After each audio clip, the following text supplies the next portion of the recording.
Zikir itu intinya percaya kepada Allah, percaya kepada Rasulullah, menghormati guru, pasang adab, usul ilallah, langsung Allah terima. Gak mesti sama saya atau sama siapa gitu ya. Yang pertama tadi pertanyaannya tentang bagaimana menempatkan zikir. Kan ada hadis afdalul dzikri la ilaha illallah, hadis Imam Tirmizi. Zikir paling afdal adalah la ilaha illallah. Zikir itu terjemahan. Kalau saya terjemahin enggak begitu. Zikir paling lezat adalah la ilaha illallah. Ada zikir juga astagfirullah. Kapan ditempatkan? Zikir istighfar itu namanya zikir prakondisional. Jadi sebelum kita menikmati kelezatan zikrullah la ilaha illallah, bersihkan dulu wadahnya. Ini gelas saya bersihkan dulu, baru saya tuang air. Airnya bersih, tempatnya kotor, saya jijik Pak mau makan mau minumnya. Benar ya? Kalau sudah begitu, tempatnya terbuka, kasih penutup supaya kalau ada lalat masuk dia enggak nempel ke dalam. Nah, itu disebut sholawat. Jadi sholawat itu penutup dari semua zikrullah. Jadi pangkalnya istighfar, puncaknya la ilaha illallah, ujungnya sholawat kepada Rasulullah SAW. Maka siapa yang berzikir tidak dimulai istighfar, dia tidak akan merasakan getaran-getaran zikir.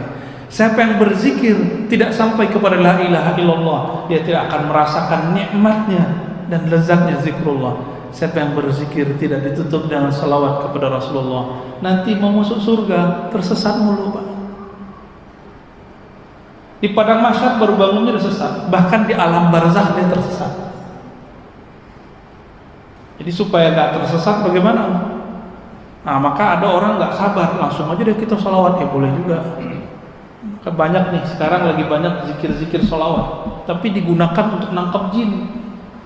Salah penggunaan. Benar gak? Lagi menghadapi tukang sihir pakai salawat ya. Salawat itu mahar langit dan bumi. Ini istilah baru ya. Apa kata Nabi? Siapa yang berdiri dari satu majlis walam yusalli alayya, dan tidak zikir kepadaku, maka baginya kerugian pada hari akhirat. Dalam hadis yang lain, hadisnya hasan ya, man nasiya salata alayya khati'a tariqal jannah. Siapa yang lupa salawat kepadaku, maka dia akan lupa jalan menuju surga. Khati'a, keliru. Mau Pak nanti keliru. Jadi nih saya kasih ijazahnya Pak ya. Al-wirdul asas dulu pernah kita kasih di sini. Namanya wirid asas. Pertama syahadat dulu. Asyhadu an la ilaha illallah. Yang ingat ya, syahadat dulu. Jadi setiap kalau mau zikir perbaharui syahadat. Asyhadu an la ilaha illallah. Asyhadu anna Muhammadar Rasulullah. Kalau perlu dimaknai, aku bersaksi tiada yang berhak disembah kecuali Allah, bahwa Nabi Muhammad itu utusan Allah. Beristighfar. Astagfirullah. Nah, istighfarnya berapa Pak? 100 kali. Pelan-pelan aja. Bayangkan semua dosa yang kita pernah lakukan. Satu-satu sebutin. Dosa mata sekian. Ada 7 anggota, ada 10 bagian di badan, masing-masing 10 dosa. Udah Pak, jadi 100 dia. Ya, inilah hakikat zikir Nabi. Beliau beristighfar setiap hari 100 kali. Bedanya beliau nggak punya dosa zahir, nggak punya dosa batin. Beliau menganggap kurang syukurnya sebagai dosa. Nabi itu sholat sebanyak-banyaknya. Kenapa? Beliau mengatakan afala an akuna abdan syakura. Kenapa aku tidak boleh menjadi hamba yang bersyukur? Udah sholat begitu, beliau masih merasa kurang bersyukur.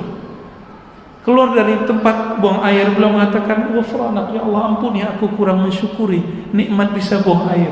Yang pernah mengalami mampet tuh ya selangnya, pernah nggak? Sakitnya bukan main, bener.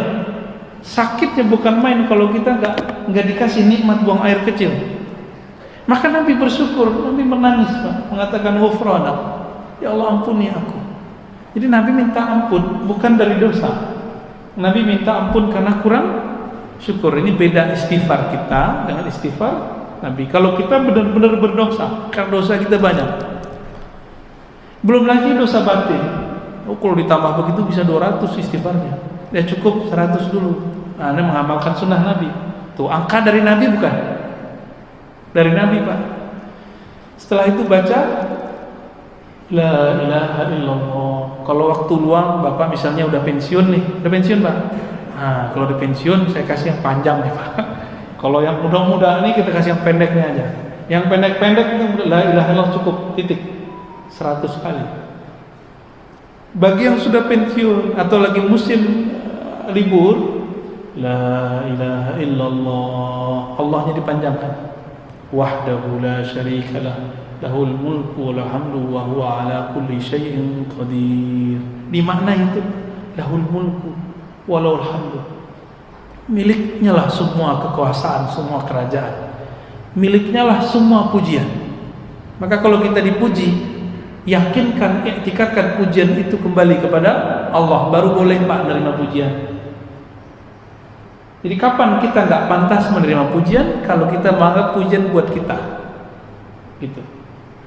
Tapi kalau kita dicaci maki orang, jangan yang kembalikan kepada Allah. Itu emang kita Pak yang jelek, ya. Berapa kali? 100 kali. Beberapa masyayikh kita menambahkan, yuhyi wa yumitu wa huwa ala kulli syai'in, dia menghidupkan yang mati. Tapi di hadisnya begitu doang. La ilaha illallah wa la syarikalah, lahul mulku wal hamdu wa huwa ala kulli syai'in qadir. Dia berkuasa atas segala sesuatu. Ini dibaca, intinya ada di la ilaha illallah. Kalau Bapak enggak fokus di kalimat setelahnya, cukup baca la ilaha illallah. Berapa kali? 100 kali. Yang nggak sempat lagi duduk habis sholat, buru-buru mau kerja, ya di motor, di mobil boleh, ya. Terus yang ketiga, karena semua zikir tanpa sholawat tidak sampai kepada Allah, maka wajib sholawat. Jadi sholawat itu bagi saya bukan sunnah, Pak. Yang bilang sunnah udah lewat udah, ya. Sholawat itu wajib hukumnya. Kenapa wajib? Bahkan lebih wajib dari sholat. Sholawat itu lebih wajib dari sholat. Kalau nggak ada sholawat, sholawat nggak naik. Kalau nggak ada sholawat, sholat tidak naik. Baru dengar antum ya, sholawat lebih wajib dari sholat. Bid'ah nggak nih? Yang sering dibaca oleh imam, Innallaha wa malaikatahu yusholluna 'alan nabi. Sesungguhnya Allah dan para malaikat bersalawat kepada Nabi. Wahai orang beriman, ya allazina amanu sallu alaihi wa sallimu taslima. Wahai orang beriman, kalau engkau percaya kepada Allah, percaya malaikat Allah, bersalawatlah kepadanya dan ucapkan salam rindumu. Allah salat enggak, Pak? Salat kayak kita enggak Allah? Saya mau nanya serius. Jawab dong. Allah salat subuh enggak? Allah haji enggak? Allah zakat enggak? Enggak ya? Tapi Allah sholawat. Jika Allah bersolawat, maka sholawat itu apanya sholat? Sholawat itu adalah kendaraan sholat untuk naik ke hadirat Allah Subhanahu wa ta'ala. Kita nyebut naik bukan berarti Allah bertempat tinggi ya. Nanti ada pembahasan khususnya. Pertemuan di mana? Oh, bukan di sini. Di Duri. Ya udah di sini aja kita jelasin.